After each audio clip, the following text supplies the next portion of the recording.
Hello guys, magandang araw. Samahan niyo kami guys. Pupunta po tayo ngayon sa Chocolate World. Ayan, meron po silang buy one take one, 100 pesos lang po yung milk tea nila guys. So, pasok na tayo. Ayan, nakaupo na po si Precious dyan guys. Ang ganda ng buhay. Welcome to Chocolate World. Meron din po silang coffee. If you like coffee, available po dyan. So, here po.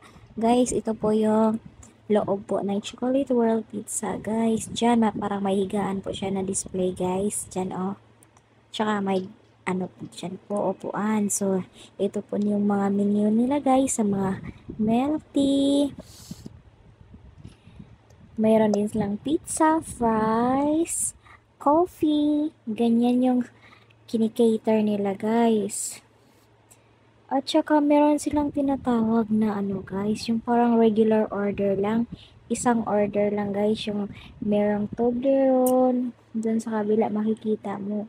Tapos yung ina-order namin ni Lochi guys is buy one take one guys.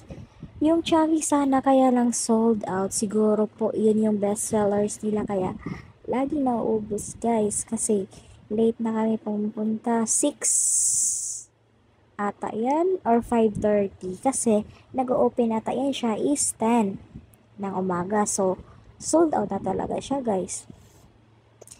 At saka, meron din silang ano guys, pizza. Ayan. Yun yung mga ano nila available guys. Oh. Milk tea free. 5 klase po yung pizza na sinaserve nila guys. At saka, pwede rin kayo magbayad ng Gcash guys if wala kayong dala na cash. So, ayun na guys, naluto na po yung pizza. Yung pizza guys, divide for into 10 po siya guys. At saka, nakadalawa po ako niyan. Si Lochi din. Isa pa nakain niya yan, pero nakadalawa din siya guys. Gusto niya yung tinapay kasi medyo mainit pa siya. Masarap siya kakainin. At saka guys, yung ano ng tinapay guys, ang kapal ng ano niya guys, yung bread niya, hindi siya manipis. Unlike sa mga other pizza na manipis, ito naman siya makapal. Kaya parang sa dalawang pizza na yan, para kang nauumay guys kasi sobrang kapal nga niya. At saka sa milk tea guys, isa lang iniinom namin ni Precious kasi malaki large po siya guys. At saka bawal po yung sobrang tamis guys. Baka madiabetic pa ako guys. Kaya konti tikim-tikim lang ako.